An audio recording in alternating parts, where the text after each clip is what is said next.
तो स्वागत है फ्रेंड्स आप लोग का एक और नए वीडियो में। उम्मीद करते हैं आप सारे लोग काफ़ी अच्छे होंगे। तो फ्रेंड्स काफ़ी दिनों से कमेंट आ रहा था 1970 वार पे कि भाई वीडियो बनाओ, रिएक्शन दो।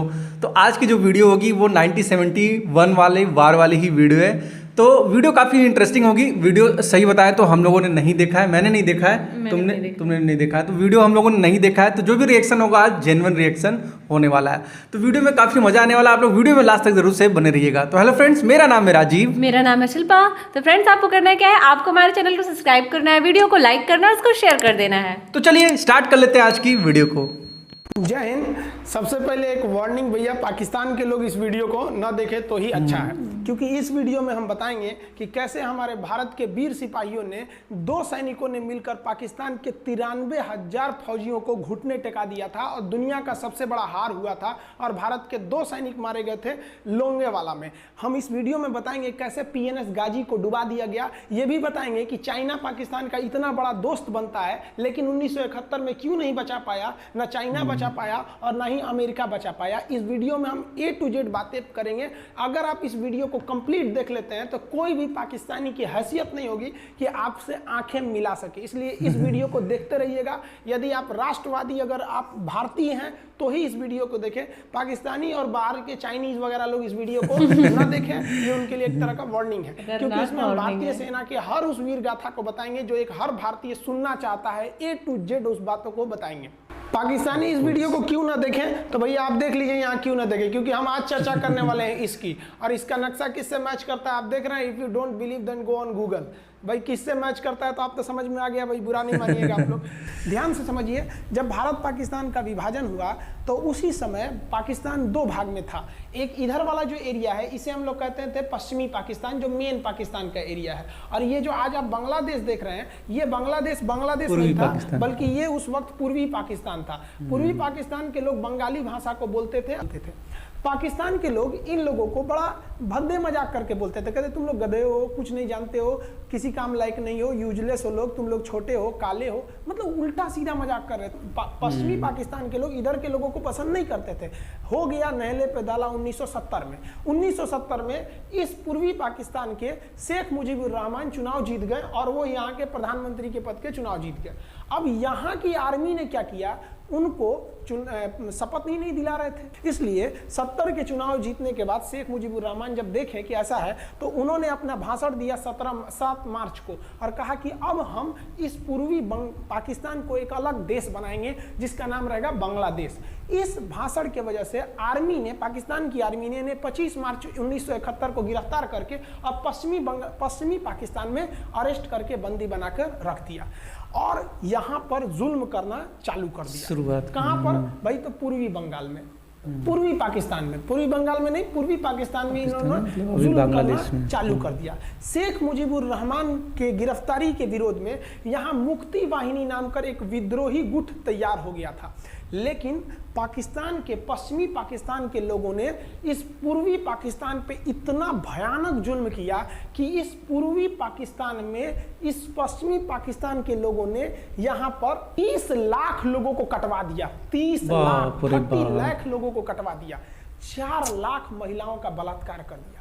अपने देश के 4 लाख औरतों का रेप किया। यहाँ पे इतना भयानक वो दृश्य है कि अगर हम उसको YouTube पे दिखा देंगे ना तो YouTube हमारे ऊपर क्लेम करेगा, भैया आप ये सब इतने भयानक दृश्य नहीं दिखा सकते। आप अंदाजा लगाइए इनकी क्रूरता का। ये अपने देश पर इतना भयानक जुल्म कर रहे हैं, इतना भयानक जुल्म किया इन लोगों ने कि शेख मुजीबुर रहमान की गिरफ्तारी के बाद इस जुल्म का नतीजा ये हुआ कि अप्रैल 1971 तक भारत में यहाँ से लोग भाग के आ गए कि भैया हम जिंदा रहेंगे तब तो, और यहाँ 10 लाख लोग भारत में आ गए शरण लेने के, भैया हमको बचाइए।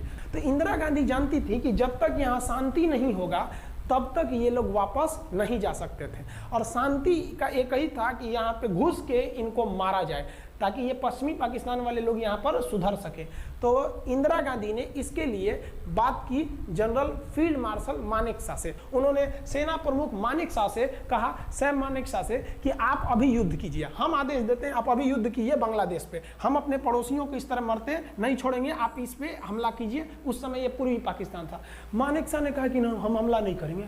कही अरे क्यों? कहा कि आप महीना देख रही हैं, अप्रैल का महीना है। अप्रैल के महीने का मतलब बरसात का दिन सर पे है और सर बरसात के समय पूरब का हाल क्या होता है, एकदम भयानक बाढ़ आ जाती है। बारिश और होती है, उन्होंने एग्जाम्पल भी दिया कि सिकंदर की फौज भी हाथी लेके आई थी और कीचड़ में फंस गई थी कि अगर यहाँ हम लड़ जाते हैं तो यहाँ बरसात रहेगा, हम यहाँ उलझ जाएंगे, ये एरिया सूखा रहेगा, चाइना का ऊपर से एरिया सूखा रहेगा, ये हमला कर देंगे, हमको 3 ओर से लड़ाई लड़ना पड़ेगा। मानेकशॉ ने इंदिरा गांधी से कहा कि आप 2-3 काम कर लीजिए। कब तक के लिए? कि नवंबर तक हम लोग युद्ध नहीं करेंगे, लेकिन अप्रैल से नवंबर के बीच में हम अपने सैनिकों को इस एरिया में लड़ने के लिए ट्रेनिंग दे सकते हैं। मुक्ति वाहिनी, उसको हम ट्रेनिंग दे सकते हैं। और इसी में 1971 में हमारी जो थी भारत और रूस की एक समझौता पर हस्ताक्षर हो गया। अब हम लोगों ने पाकिस्तान को एक बारूद के ढेर पर बैठा दिया था। इंतजार था तो इस बात का कि उस बारूद में एक चिंगारी की और तब पाकिस्तान तबाह हो जाता। इत्तेफाक देखिए, उस बारूद के ढेर पर खुद चिंगारी जलाई पाकिस्तान ने। कैसे? तो समझिए कैसे। हम लोग का था कि इधर हम लोग ऑफेंसिव हो जाएंगे, मतलब इधर भयानक हमलावर हो जाएंगे, और इधर हम लोग डिफेंसिव रहेंगे, मतलब इधर कम हमला करेंगे, ताकि हम लोग का मेन मकसद पाकिस्तान से युद्ध नहीं था। हमारा मेन मकसद था हमारे अपने बांग्लादेशी भाइयों पर जो जुल्म हो रहा था, जो उनकी बहनों को रेप हो रहा था, इतना भयानक किया था वहाँ पर पाकिस्तानियों ने कि बाप के सामने बेटी का रेप करते थे और उसके बाद बाप को मार के कहते थे तू भी रेप कर। इतना मतलब मानवता पूरी खत्म कर दिया गया वहाँ पर। तो भारत ने कहा कि इधर हम डिफेंसिव रहेंगे। पाकिस्तान को ये खबर लग गई कि भारत ना इधर कमजोर है। अरे भैया, इधर हम कमजोर थोड़ी हैं, इधर कम सैनिक रखे हैं, इधर हम भयानक रखे हैं, तो इसका मतलब ये थोड़ी है कि हम कमजोर हो जाएंगे। भैया कहा जाता है ना कि सोनार के घर का कचड़ा भी बनिया के बादाम से महंगा बिकता है। देखिए, हम लोग ठंडी का इंतजार ही कर रहे थे कि पाकिस्तान ने गलती कर दिया। उसने 3 दिसंबर को अचानक हमला कर दिया श्रीनगर पे, पठानकोट पर, चंडीगढ़ पर, यहाँ पर आगरा हवाई अड्डे पर तबातोड़ हमला कर दिया। एयरफोर्स का इतना भयानक हमला पाकिस्तान का भारत पर हुआ कि भारत देखते रह गया। धड़ पाकिस्तान की जहाजें एंट्री मार गई सब भारत में, उसकी एयरफोर्स एंट्री कर दी। इतना भयानक हमला था, इतना भयानक कि भारत का एक भी सैनिक नहीं मरा। भयानक हमला था। अरे भाई, आप यहाँ पर घुस जाएंगे हमारे देश में तो क्या हो जाएगा भैया? मूस मोटइयन लोढ़ा होइयन, हाथी घोड़ा थोड़े होइयन। कहावत कहा जाता है कि रोए के रानी तले अखिए खुदा गई। भैया, हम प्लाने कर रहे थे कि हमला करने के लिए कि आप हमारे पे हमला करिए दीजिए। अब विश्व का भी दबाव नहीं आएगा हमारे ऊपर कि भैया हमला तो आपने किया है, अब हम लोग छोड़ेंगे नहीं। भारत एकदम दृढ़ निश्चय कर लिया। इसी बीच पाकिस्तान को एक खतरनाक खबर लग गई। क्या थी खबर भाई? तो देखिए, पाकिस्तान को खबर लगी कि भारत की ज़्यादातर फौज इस पूर्वी पाकिस्तान की ओर डिप्लॉयड है और यहाँ राजस्थान के जैसलमेर जिला में एक जगह है लोंगेवाला। उस लोंगेवाला में केवल और केवल 120 फौजी हैं। और अगर पाकिस्तान ने सोचा कि 120 फौजियों को हम रातों रात मार देते हैं तो उस समय एयरफोर्स रात में लड़ाई नहीं कर सकती थी, इसलिए इन्होंने लोंगेवाला में एंट्री मार दी। पूरी भयानक टैंक लेकर, फौज लेकर, इन्फेंट्री लेकर, और उसको वो लोग लोंगेवाला में घुसने के लिए चल दिए। और लोंगेवाला में भारत के पास केवल 120 सिपाही थे, केवल 120, और उन पर वो हजारों की संख्या में टूट पड़े। लेकिन घबराना नहीं चाहिए, क्योंकि चींटियां तादाद में कितनी भी क्यों न हो जाए, गन्ना घसीट के नहीं ले जा सकती हैं। लोंगेवाला में जो ड्यूटी थी उस समय कुलदीप सिंह चांदपुरी जी का। कुलदीप सिंह चांदपुरी सरदार हैं, आप देखे होंगे बॉर्डर मूवी में इनका रोल सनी देओल ने किया है। अब ये कुलदीप सिंह, ये भैया पंजाबी सिख, अब ये लोग 1.25 लाख से नीचे कुछ सोचते ही नहीं है। चिड़िया नू में बाज लड़ावा, गिदड़ नू में शेर बनावा, और 1.25 लाख नू एक लड़ावा, तब गोविंद सिंह नाम रखावा। खबर आया कि आपसे जो लड़ने आ रहे हैं ना पाकिस्तान की ओर से, वो ब्रिगेडियर तारिक मीर आ रहा है। उसके पास टैंक है, 2800 फौज है, बहुत ही तेज रफ्तार से आ रहा है। आपके पास केवल 120 जवान है कुलदीप सिंह। आप पीछे हट जाइए, आप पीछे हट जाइए, क्योंकि आपको हम ना, आप बहादुर हैं इसमें नो डाउट, लेकिन आप कैसे लड़िएगा उतनी भयानक फौज के पास से? यहाँ उन्होंने कहा खालसा सिख नहीं हट सकते, हम दिखा देंगे कि हम 120 भी उन पर क्या पड़ेंगे, भारी पड़ेंगे। इनके पास ना ही टैंक को उड़ाने के लिए कोई संसाधन थे, टैंक को मारने के लिए एक जीप पर लगा हुआ छोटा सा तोप था, और इनके पास 3 ठो माइंस लगे थे। माइंस समझते हैं आप लोग? टैंक जो होता है ना बम, उसको उड़ाने के लिए माइंस लगाए जाते हैं। तो देखिए ध्यान से, ये है माइंस, ये माइंस होते हैं। इस पर अगर टैंक चढ़ता है ना तो टैंक ब्लास्ट कर जाता है। तब इन्होंने दिमाग लगाया। इन्होंने क्या किया, जो खाली रेगिस्तान था ना, उसमें ना आगे की ओर 3 ठो ओरिजिनल माइंस को लगा दिया, और जो खाना खाने वाला टिफिन होता है ना 4 खंडे वाला, इसे उस टिफिन को इन लोगों ने रातों रात ना बिछा दिया ऐसे लाइन से। देखिए लाइन से अच्छा, पाकिस्तान की टैंक आई तो शुरुआत में तो भैया ओरिजिनल माइंस था, धड़ाम से लगा, पाकिस्तान की टैंक उड़ गई।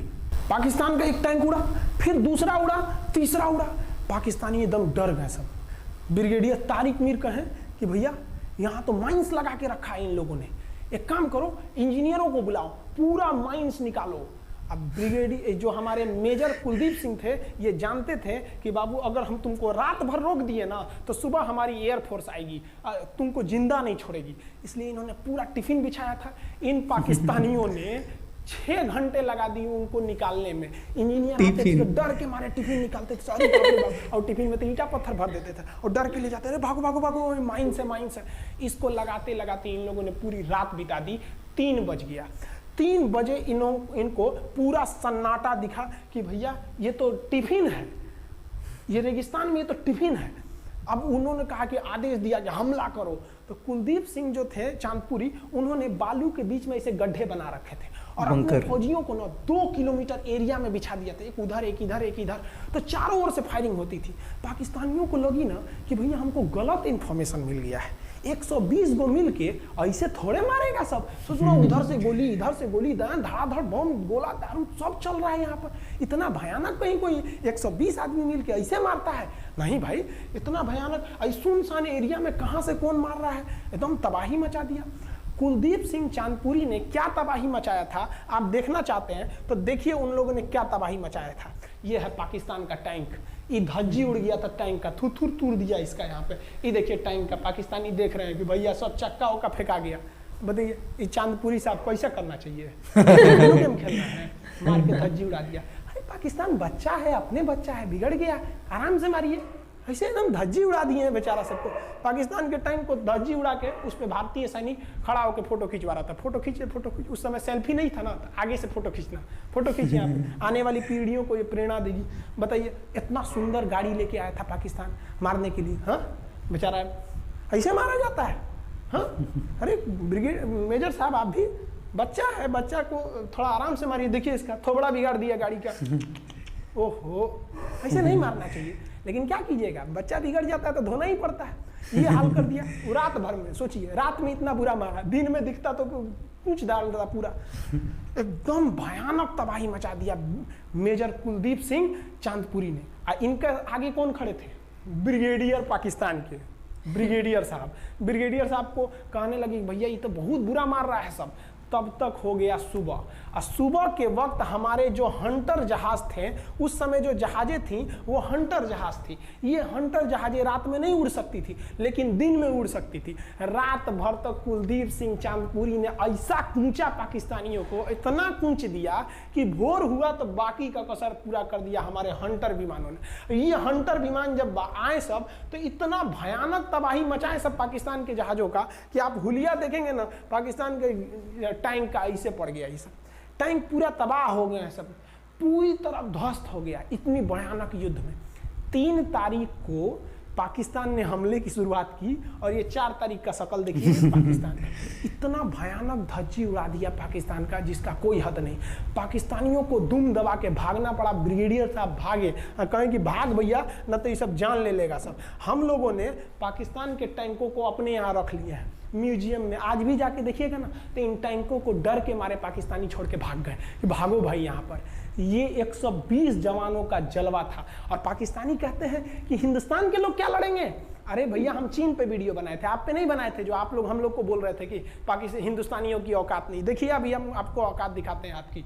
ये आपका टैंक है, आके ले जाइए, हिम्मत है तो लेके जाके दिखाइए यहाँ पर। हाल तो ये हो गया था ना कि हम लोगों ने जो पाकिस्तानियों की जान ली थी ना, डर के मारे वो लाश उठाने नहीं आए थे, लाश को गिद्ध खा गए थे सब। हम लोग बोल रहे थे कि भैया हम गोली नहीं चलाएंगे, लाश लेके चल जाओ। हम नहीं जाएंगे, तुम लोग रेगिस्तान को कब्रिस्तान बना दिए हो। रेगिस्तान को कब्रिस्तान हम लोग हमला करने आए थे, शुरुआत तो तुमने किया था यहाँ पे। तो ये गिद्ध खाए थे सब, सफाई उफाई का काम ये किए थे सब। अब पाकिस्तान हम लोग को धमकी देता है, आज भी वो नहीं सुधरे हैं। आज भी हमने जो चाइना पे वीडियो बनाया था उस पर वो हमको धमकी देता है कि भारत की आर्मी कुछ नहीं कर सकती। अरे भैया आप सोचिएगा भी मत, अभी के समय में तो मत सोचिएगा। जानते हैं क्यों? देख लीजिए इधर अभी कौन बैठा है भारत में, समझ में आ रहा है?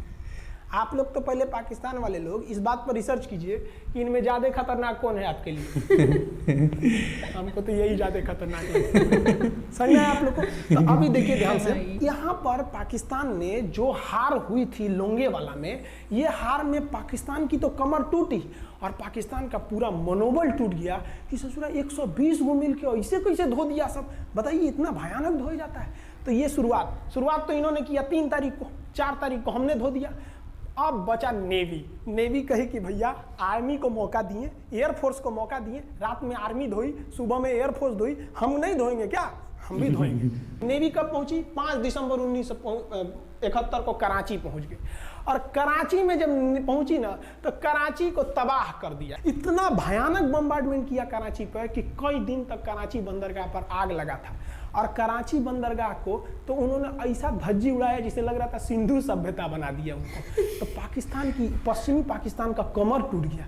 पाकिस्तान वालों ने कहा कि ससुरा सब बोल रहा था कि हम इधर डिफेंसिव है, यानी ज़्यादा हमला नहीं करेंगे, ज़्यादा हमला इधर करेंगे। ससुरा इधर कैसे मार रहा होगा सब, अभी इधर भी बताते हैं कैसे मारा सब। ये कराची पहुंच गया। आप देखेंगे क्या हाल किया था सब कराची पे। कराची में जब मारा गया था ना इन पाकिस्तानियों को, तो ये पाकिस्तानी भाग गए थे सब ग्वादर में। ये ग्वादर भाग गए। अभी इनसे ग्वादर भी जाने वाला है, पूरा राज्य चला जाएगा इनसे, बलूचिस्तान। छुप के गए थे लोग ग्वादर बंदरगाह पे। अगर हम झूठ बोल रहे हो तो आप खुद पता कीजिएगा अपने यहाँ के इतिहास में भाई, हिंदुस्तान ये ग्वादर बंदरगाह पे छुप गए थे सब। आप देखिए कराची का क्या हाल हुआ था उस समय, हमारे एयर नेवी ने क्या हाल किया था। पाकिस्तान का जितना जहाज बस मिल जाए कि भैया ये जहाज किसका है, तो भैया जब पता चले कि भैया ये जहाज पाकिस्तान का, ये हाल हो जा रहा था जहाज का। यहाँ देख लीजिए इनका नेवी शुरू से बहुत स्ट्रांग मारा थी। जाता है। हाँ नेवी अपनी बहुत स्ट्रांग। बच्चा को बच्चा की तरह मारना चाहिए। इंडिया की नेवी ने भी हद कर दिया। बताइए इस तरह मारा जाता है। यहाँ देख लीजिए पूरा का पूरा धज्जी उड़ा दिया इन लोगों को। अरे भाई बच्चा है, बिगड़ गया है तो थोड़ा सा आराम से न मारिएगा। कि देख रहे हैं इस तरह से मारा पूरा पाकिस्तान के, कराची बंदरगाह उड़ गया। तो पाकिस्तान का तो इधर से तो पूरा का पूरा धज्जी उड़ा दिया। अभी शुरुआत हुई युद्ध के केवल 2 दिन हुए हैं। आप दिल थाम के रखिए, अभी युद्ध लंबा चलने वाला है। 3 दिसंबर को स्टार्ट किए, 4 दिसंबर को हम लोग लोंगेवाला धो दिए, अब 5 दिसंबर को कराची। अब पाकिस्तान ने ना भारतीयों को तबाह करने के लिए, भारत का सबसे खतरनाक जहाज था INS विक्रांत। INS विक्रांत को बर्बाद करने के लिए ना इसने यहाँ से भेज दिया INS PNS गाजी को। गाजी एक पनडुब्बी थी, उसको आदेश दिया गया कि जाके मार के आओ। किसको? विक्रांत को। क्योंकि अगर विक्रांत जहाज डूब जाता तो वाकई उस समय हमको युद्ध जीतने में बहुत दिक्कत आ जाती। तो ये गाजी कैसे डूबा, इसको हम लोग एगो खराब जहाज से मार दिए। तो अब इधर समझते हैं कि जब उधर इतना भयानक धोए तो इधर कितना बुरा धोए होंगे, इसको बारे में हम लोग समझते हैं। भारतीय सेना अब पूरब की ओर क्या क्या काम की, इसको ध्यान से समझिए। ये मुक्ति वाहिनी जो थी बांग्लादेश की, वो अंदर ही पाकिस्तानी फौजियों को मार रही थी गली कुची में दौड़ा दौड़ा के, क्योंकि इन पाकिस्तानी फौजियों ने वहां पर रेप किया, मर्डर किया और इनका साथ दे रही थी इधर से हमारी इंडियन आर्मी और ऊपर से हमारा एयरफोर्स। ये तबाह कर दिए थे, इनको भागने के लिए भी जगह नहीं था। और इसी में इनका सबसे बड़ा सरदर्द बन गया था इंडियन नेवी, क्योंकि इनको जो मदद थी, देखिए ये पूर्वी पाकिस्तान है, इनको मदद जब भी मिलेगी तो इधर से ही मिलेगा, समुद्र से। अब बताइए यहाँ से तो कोई जाएगा नहीं, बेवकूफ भी नहीं होगा जो इधर से मदद करने जाएगा। रास्ते में ही एयरफोर्स मार के गिरा देती थी, ट्रक वगैरह जाएगा नहीं। तो नेवी से ये इन लोग मदद देते थे। भैया यहाँ पे जो इनके फौजी लड़ रहे थे उनको खाना पीना भी खत्म हो गया था। अब इनको बर्बाद कर दिया भारत। INS विक्रांत, INS विक्रांत उस समय का बहुत बड़ा जहाज था इस साउथ एशिया के देशों का, और यहाँ से उस इतना बड़ा जहाज था कि उसके ऊपर से लड़ाकू जहाजें उड़ती थी। वो एयरफोर्स यहाँ से भी बम मारता था, मिसाइलें मारता था, ऊपर से जहाज और हेलीकॉप्टर छोड़ देता था, जो ताकि मुक्ति वाहिनी को कोई दिक्कत ना है। मुक्ति वाहिनी मारती थी और आर्मी पूरी तरह से उसने यहाँ से हमारा विक्रांत ने चटगांव बंदरगाह को तबाह कर दिया।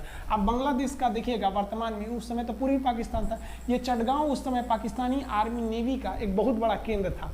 इधर हम लोग ने उड़ा दिया कराची, इधर उड़ा दिया हम लोग ने चटगांव। अब मुक्ति वाहिनी को कोई खास दिक्कत नहीं आ रहा था। अब पाकिस्तान ने कहा कि हर हाल में इस विक्रांत को बर्बाद करो। देखिए ये विक्रांत है, विक्रांत जहाज जो था इस पे से इसके ऊपर देखिए आपको लड़ाकू जहाजें दिखेगी। पीएनएस गाजी को क्या आदेश दिया गया था भाई कि तुमको जाना है और इस विक्रांत को बंगाल की खाड़ी में जाने के बाद इसी में डुबा देना है। अब पाकिस्तान वालों का इतना दिन तो अच्छा था नहीं, भारतीय खुफिया एजेंसी को पता चल गया कि पाकिस्तान की पनडुब्बी वो समुद्र के अंदर अंदर चलती है, उसको साइलेंट किलर कहा जाता है। पाकिस्तान की पनडुब्बी चल दी है पश्चिमी पाकिस्तान से बंगाल की खाड़ी की ओर, ये अरब सागर से बंगाल की खाड़ी की ओर चल दिया। अब विक्रांत को बचाना हर हाल में जरूरी था, इसलिए हम लोग विक्रांत को छुपा दिए, मतलब थोड़ा सेफ्टी दे के रखने लगे। और इस पीएनएस गाजी जो था, पीएनएस गाजी को देखेंगे, पीएनएस का मतलब था पाकिस्तानी नेवल शिप, पीएनएस गाजी, ये मारने आ गया किसको? विक्रांत को। इस पीएनएस गाजी को अगर कोई मार के डुबा सकता था तो वो था आईएनएस राजपूत। लेकिन ये जो आईएनएस राजपूत आप इमेज में देख रहे हैं, ये उस समय समस्या क्या था इस आईएनएस राजपूत के साथ, क्योंकि इसके इंजन में कुछ खराबी आ गई थी और ये बिगड़ गया था, और बिगड़ के इसको विशाखापट्टनम पे बनाया जा रहा था, रिपेयर किया जा रहा था, इंजन ही गड़बड़ हो गया था। तो भारतीयों का यहीं पे दिमाग काम आया। भारतीयों ने सोचा क्यों ना हम पीएनएस गाजी को खुद बुला के लाएं, कहां पर? विशाखापट्टनम पे। तो लोगों ने कहा कि भैया ये आएगा विशाखापट्टनम में, क्या आईएनएस राजपूत हमको मार दो? तो कहा कि नहीं, देखिए कैसे आएगा। भारतीयों को पता था कि हिंदुस्तान में पाकिस्तानियों के कुछ ना कुछ जासूस होंगे और वो पाकिस्तान को पल पल की खबर दे रहे होंगे। भारतीयों ने क्या किया, आईएनएस विक्रांत के जितने भी अधिकारी थे उनसे कहा कि आप लोग अपने अपने घर फोन कीजिए कि हम विशाखापट्टनम आ रहे हैं, तुम लोग हमको छुट्टी मिला है, विशाखापट्टनम में 10 दिन रुकेंगे, हमारे लिए तुम लोग खाना पीना अच्छा से बनाओ। लड़कों से उन लोगों को खबर खिला दिया। विशाखापट्टनम में जितने मछुआरे थे उनको कहा गया कि आप लोग हट जाइए, बहुत बड़ा जहाज आने वाला है, बहुत बड़ा जहाज विक्रांत आ रहा है, यहाँ पे आप लोग खाली कर दीजिए, आईएनएस विक्रांत आ रहा है। यहाँ पर क्या किया गया, ऑर्डर दिया गया बहुत सारे फल, सब्जी, अंडा, ब्रेड, कि भैया ये इतने बड़े जहाज के लिए जा रहा है, 6 महीने का खाना चाहिए। ये खबर आग की तरफ फैल गई पाकिस्तानियों को।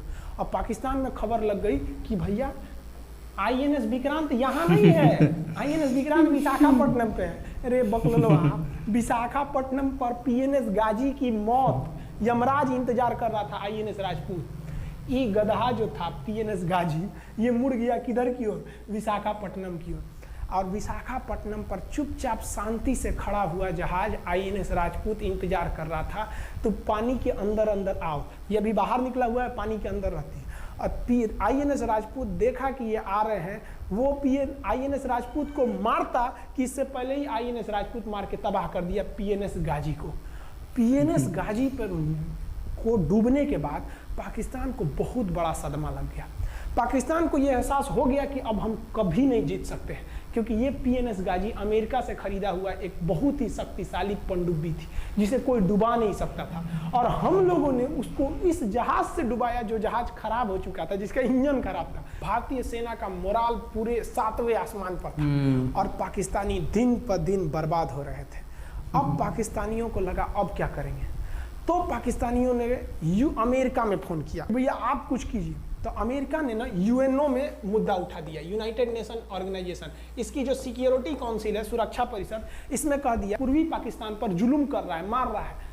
तो रसिया उस समय हमारा साथ दिया, कहा कि तू देर जानता है जुल्म कर रहा है, भारत जो कर रहा है सही कर रहा है, हम इस प्रस्ताव के खिलाफ में वीटो करते हैं। वीटो अगर कोई देश, 5 देश को वीटो है, इस पर अलग चर्चा करेंगे, अगर किसी ने वीटो कर दिया तो वो प्रस्ताव रद्द हो जाता है। तो पाकिस्तान की एक और उम्मीद यहाँ पर अपना दम तोड़ दी। अब पाकिस्तान कहा अमेरिका से कि भैया आप ही हमको बचा लीजिए। तो अमेरिका ना पाकिस्तान की ओर से भारत पर हमला करने के लिए अपना सबसे खतरनाक जहाज भेज दिया, 7वां बेड़ा। देखेंगे 7वां बेड़ा को, अगर इतना भयानक था 7वां बेड़ा, ये अमेरिका का साथ अकेले चलता ही नहीं था, इतनी पूरी फौज के साथ, नेवी के साथ चलता था। ये किस लिए आया था? विक्रांत को डुबाने के लिए, और इसका साइज विक्रांत से डबल था, इसके आगे विक्रांत नहीं टिक पाता। अब इंदिरा गांधी भी टेंशन में रह गई। ले, तब उस समय इंदिरा गांधी को याद आया कि भैया हमारा एक और तो हम समझौता करके आए हैं, अगर अमेरिका पाकिस्तान का साथ दे सकता है तो रूस से हम भी तो समझौता करके आए हैं। तो भारत ने रूस को कहा कि भैया अमेरिका इतना भयानक 7वां बेड़ा भेज दिया, आप हमारी मदद कीजिए। तो रूस ने कहा टेंशन क्या लेते, देखो हम बोलते हैं। रूस ने परमाणु पनडुब्बी भेज दी और रूस ने अपना 40वां बेड़ा, आप देखेंगे ये रूस का 40वां बेड़ा है, ये अपने भारी भरकम जहाजों के पूरे ग्रुप के साथ चल दिया, कहा कि चल भैया देखते तुमको कौन मारेगा भारत को। और अमेरिका को सीधा कह दिया कि भैया विक्रांत पर अगर आपने हमला किया तो ये हमला हम रूस पर हमला मान लेंगे। यहाँ पर खड़ा था भारत का विक्रांत और उसकी सपोर्ट में खड़ा था रूस का 40वां बेड़ा। और रूस ने यमन से अपनी एयरफोर्स को भी कह दिया था कि भैया तुम भारत की देखभाल करना। तो भारत की सुरक्षा के लिए इतने लोग, और अमेरिका अपना 7वां बेड़ा लेके यहाँ मुंह देख रहा था, और ब्रिटेन ने भी अपने ईगल नाम के बेड़ा को भी भेज दिया था। तो ये 2 लोग हमारे खिलाफ आ गए थे लड़ने के लिए। कि अब बताइए, हम लोग बांग्लादेश की भलाई सोच रहे थे और अमेरिका का 7वां बेड़ा और रूस का ब्रिटेन का ईगल हम लोग के खिलाफ था, और हमारा अपना विक्रांत और रूस की एयरफोर्स और उसकी 40वां बेड़ा हमारे साथ थी। ये पूरी तरह से बाउंड्री बना दिया था 40वां बेड़ा। 40वां बेड़ा का कहना था कि भैया हमारे जहाज पर ऑटोमेटिक मिसाइल लगी है, तुम अगर इधर आओगे तो हम मार देंगे तुमको ऐसे ही। रूस ने अपनी सारी पनडुब्बियों को ऊपर उठा दिया समुद्र के ऊपर, ताकि सैटेलाइट से और दूसरी निगरानी से देखा जा सके, और यही हुआ भी। वो लोग रूस के इतने खतरनाक जहाज़ों के ग्रुप को देखकर घबरा गए, इतना घबरा गए कि ब्रिटेन ने कहा था we are too late. Britain का ईगल बेड़ा अमेरिका के 7वां बेड़ा से कह रहा है कि रे उधर मत जो, बहुत देर हो गया है, वो पहले पहुंच गया है रूस, अब मारेगा वहीं तबाह हो जाओगे यहाँ पे। तो 7वां बेड़ा ने धमकी दिया कि हमारे जहाज में परमाणु बम लदे हुए हैं।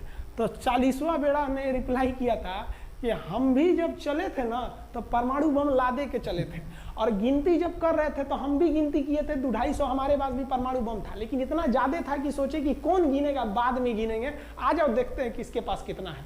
तो रूस ने हमसे सच्ची दोस्ती निभाई थी, और इधर शेख मुजीबुर रहमान की जो मुक्ति वाहिनी थी वो अपना काम कर रही थी। अब भारत आर पार की लड़ाई में था, पाकिस्तान हर मोर्चे पर हारते जा रहा था। भारत सरकार ने पाकिस्तान पर मनोवैज्ञानिक दबाव बनाने के लिए निर्मलजीत सिंह अरोड़ा ने एक प्लान बनाया। उन्होंने एयरफोर्स को पूर्वी पाकिस्तान यानी जो अभी बांग्लादेश है तो ढाका के ऊपर एयर ड्रॉप करा दिया, हवाई जहाज से सैनिकों को उतार दिया, और उन सैनिकों के भेष में उसमें सैनिक कम थे और उसमें केवल पुतलों को नीचे उतारा गया था। ये केवल इंडियन आर्मी जान रही थी कि पुतला नीचे उतरा है सर, लेकिन मीडिया ने तो इसको खबर को आग की तरफ फैला दिया। और इसमें हम धन्यवाद देना चाहेंगे हाथ जोड़कर बीबीसी न्यूज का, और बीबीसी ने ये छाप दिया कि इंडियन एयरफोर्स ने ढाका पर 5000 एयर ड्रॉप करा दिया फौजियों को। अब ये गली गली खोज खोज के पाकिस्तानी फौजियों को मारेंगे कि तुम क्यों मार रहे हो हमारे बांग्लादेशी भाइयों को। और बांग्लादेश की मुक्ति वाहिनी वैसे ही उनके पीछे पड़ी हुई थी पाकिस्तानियों के। अब पाकिस्तानियों का पूरा मनोबल टूट गया, पाकिस्तानी गली गली छुप गए सब। सोचिए ये पुतला से डर जा रहे थे सब, रियलिटी में ये फौजी नहीं थे, ये पुतला गिराया गया था एयर ड्रॉप करके। अब वो लोग डर के मारे भाग गए यहाँ पर। अब एयरफोर्स ने देखा कि उसकी एक छोटे से वैज्ञानिक दबाव का इतना खतरनाक असर पड़ा है। एयरफोर्स ने कहा कि अब एक काम करते हैं, अब आर पार को अब ठोक डालते हैं पाकिस्तान को, अब जो होगा सो देखा जाएगा। एयरफोर्स ने बांग्लादेश के जो गवर्नर थे उनके घर पे हमला कर दिया। अब वो घर में नहीं थे, वो तो बच गए।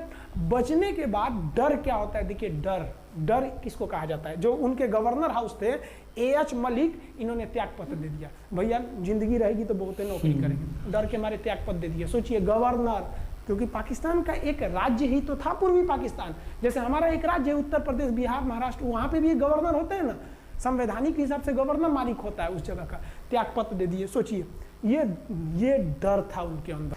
निर्मलजीत सिंह अरोड़ा जो लेफ्टिनेंट जनरल थे, जनरल तो हमारे मानिक शाह थे, लेफ्टिनेंट जनरल थे जिन्हें बांग्लादेश जीतने की जिम्मेदारी दी गई थी, मतलब उसे सुरक्षा करने की जिम्मेदारी दी गई थी।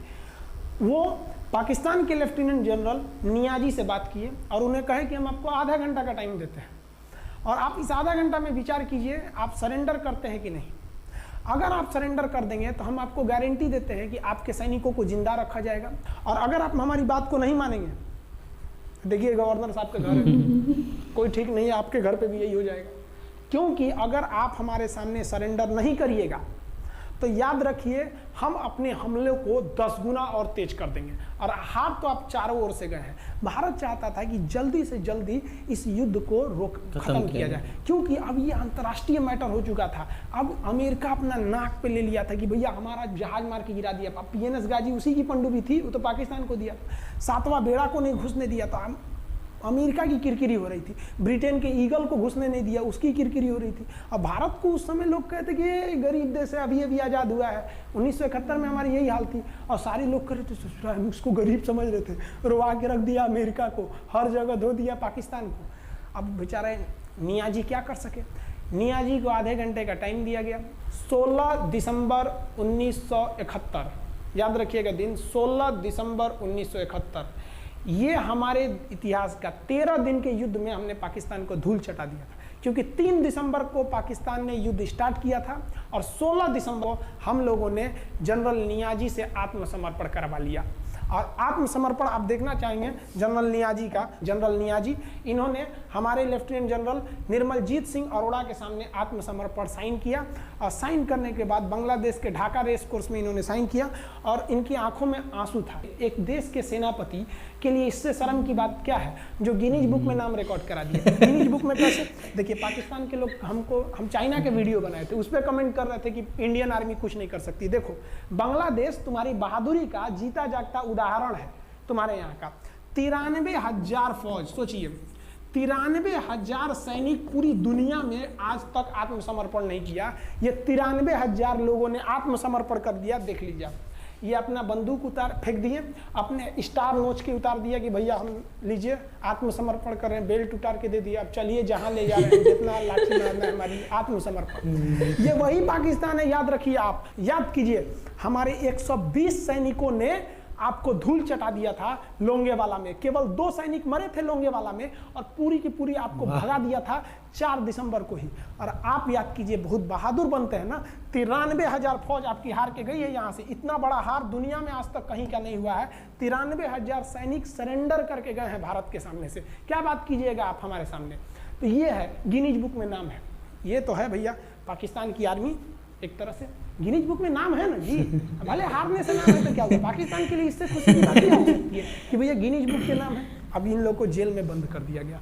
बाद में हम लोगों ने इन्हें छोड़ भी दिया था। और इस सरेंडर के बाद बांग्लादेश की जो मुक्ति वाहिनी थी उसके चेहरे पर यह मुस्कान थी कि बांग्लादेश अब स्वतंत्र हो गया। ढाका इंदिरा गांधी का स्टेटमेंट था, ढाका स्वतंत्र राजधानी है स्वतंत्र बांग्लादेश की। ये खुशी थी बांग्लादेशियों के चेहरे पर, जिनकी बहनों की इज्जत आबरू लूट ली गई थी उन्हीं देश की फौजियों के द्वारा। ये जो नियाजी थे, जब इन्हें लेफ्टिनेंट गवर्नर बना के भेजा गया था बांग्लादेश में, तो ये नहीं पूछे थे कि बांग्लादेश का स्थिति क्या है। ये पूछे थे कि जिन लड़कियों का रेप हुआ है वो कहाँ है, सब दिखाओ तो, मतलब ये भी जाके करेंगे। ये हाल था। ये इनके चेहरे पे मुस्कुराहट थी। बाद फिर मुजीबुर रहमान को पाकिस्तान से स्वतंत्र कराया गया। भारत ने जो अपना वादा किया था कि शेख मुजीबुर रहमान को स्वतंत्र करेंगे, बांग्लादेश को स्वतंत्रता दिलाएंगे, उनके अधिकारों के लिए लड़ेंगे, भारत ने अपने वादा को पूरा किया। आज शेख मुजीबुर रहमान की बेटी शेख हसीना बांग्लादेश की कमान संभाले हुई हैं। शेख हसीना, जब हमको याद है जब वो भारत आई थी तो एयरपोर्ट पे, तो मोदी जी एयरपोर्ट पर रिसीव करने गए थे, जबकि ऐसा नहीं होता है। शायद ही बांग्लादेश की प्रधानमंत्री को पूरी दुनिया में कोई बड़े देश का राष्ट्रपति रिसीव करने जाए, प्रधानमंत्री रिसीव करने जाए। तो भारत अपने पड़ोसियों का इतना ख्याल रखता है, चाहे वो नेपाल हो, भूटान हो, सबके साथ। अभी हाल फिलहाल में नेपाल के लोग थोड़ा गुस्सा हैं लिम्पियाधुरा काला पानी को लेके, लेकिन ऐसा नहीं है कि हमारा नेपाल के साथ कोई खराब रिश्ता है। हमारा नेपाल के साथ रोटी और बेटी का रिश्ता है।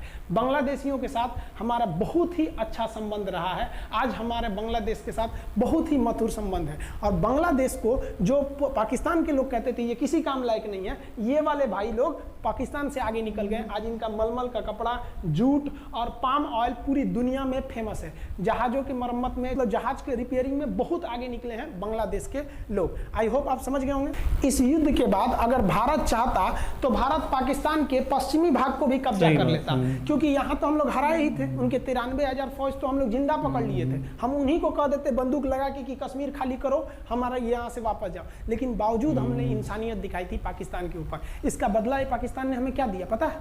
26/11 हम संसद भवन पर अटैक, तो कभी अमृतसर में अटैक, कभी मुंबई में बम ब्लास्ट, कभी 26/11 का हमला, ये सब हुआ। हम चाहते तो उस वक्त भी जीत सकते थे। ये पाकिस्तान वाले आप जो कहते हैं कि हम बहुत बहादुर हैं, भारतीय सेना हमारा क्या कर सकती है, तो भारतीय सेना की रहमो करम पर आप लोग जिंदा थे, वरना 1972 में ये जो सेना थी ना, 71 में, आप लोग को कहीं का नहीं छोड़ती।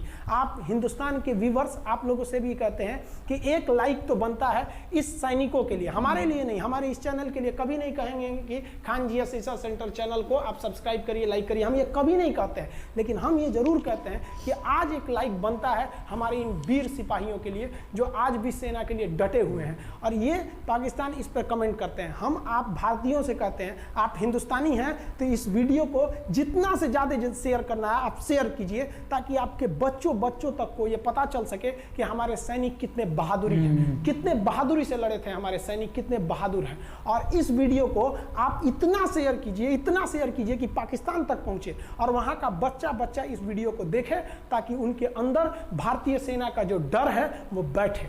ये डर जरूरी है उनके अंदर, ये डर उनकी हड्डियों तक जाना चाहिए। और हाँ, कोई भी देश के हो, हर देश को अपने सैनिकों के लिए सम्मान करना चाहिए। हम ये कोई मनगढ़ंत कहानी नहीं बताएं, हम अपने सैनिकों की वीर गाथा बताएं जो A to Z अक्षरशः सही चीजें हैं। समझ में आया? आप इस वीडियो को देख रहे हैं तो मेरे साथ बोलिए आप लोग, भारत माता की जय। पाकिस्तान के युद्ध का जो हम सीरीज बना रहे हैं, आज 71 का युद्ध बढ़ाएं, हम आपको कल 1948 का युद्ध बता देंगे, 65 की लड़ाई में वीर अब्दुल हमीद ने जो बहादुरी दिखाई, फिर आपको हम 84 का सियाचिन, 99 का करगिल और 62 की चाइना युद्ध के बारे में भी बता देंगे। याद रखिएगा, चाइनीज और पाकिस्तानी इस वीडियो को डिसलाइक जरूर करेंगे, आप उन पर भारी पड़िएगा। ये वीडियो आप संभाल के रखिएगा, अपनी पीढ़ियों को दिखाइएगा कि हमारी सेना कितनी बहादुर थी। एक सैल्यूट हम अपने वीर जवानों के लिए। जय हिंद। हम बहुत ही सौभाग्यशाली हैं जो ऊपर वाले ने हमें हिंदुस्तानी बनाया। I proud to be Indian. जय हिंद। जय हिंद। सही बात है यार भाई साहब, वीडियो वाकई में यार लंबा था, लेकिन मज़ा आ गया देख के यार। मतलब ये है अपनी इंडियन आर्मी, क्या ही बताया जाए यार, स्पीचलेस, फेबुलस यार, क्या मस्त वीडियो थी। उससे अच्छी वीडियो आज तक कभी नहीं देखी हम लोग को लग रहा है आज। सबसे बड़ी बात यार इंडिया की ये देखा जाए तो इंडिया तो यार बांग्लादेश भी चाहता तो उस टाइम कब्जा कर सकता था, मतलब बांग्लादेश को भी तो कुछ भी नहीं करता। हाँ, बांग्लादेश को अपने में मिला सकता था एंड पाकिस्तान को भी अपने में ले सकता था। लेकिन यही तो अपनी भारत है यार, यही इंडिया है। बताओ, इतना जुल्म सितम लोग वहाँ पे कर रहे थे, पाकिस्तान अपने ही कंट्री में, लेकिन मतलब कुछ नहीं है वहाँ व्यवस्था। लेकिन इंडिया को ऐसा था कि साथ दिया, साथ में इतना इंडिया को खुद उसके ऊपर इतना दबाव बना, क्या क्या हुआ। वो तो अच्छा था कि रशिया साथ दिया, कितना कुछ हुआ, लेकिन फिर भी अब वहाँ पे शांति है और इंडिया भी कभी भी इस चीज़ का वो नहीं करता। और ये सब वीडियो देख के तो बस हम तो हमेशा यही कहेंगे कि जब तब कुछ नहीं कर पाए, जब अपनी स्थिति ऐसी थी, तो अब तो सोचना भी मत। सच में पाकिस्तान बहुत अजीब था। इस वीडियो से पहले हम थोड़ा कम मतलब उसको खराब समझते थे, लेकिन अब जब हिस्ट्री उसका पता चला कि सब इतना गलत काम किए थे, तो फिर बहुत बुरा लग रहा है कि यार क्या थी सब, इंसानियत नाम की और चीज़ दूसरी चीज़ यही है जो मैंने एक और वीडियो में बोला था कि भाई कंपेयर ही नहीं बनता है, इंडिया और पाकिस्तान का कोई कंपेयर नहीं है।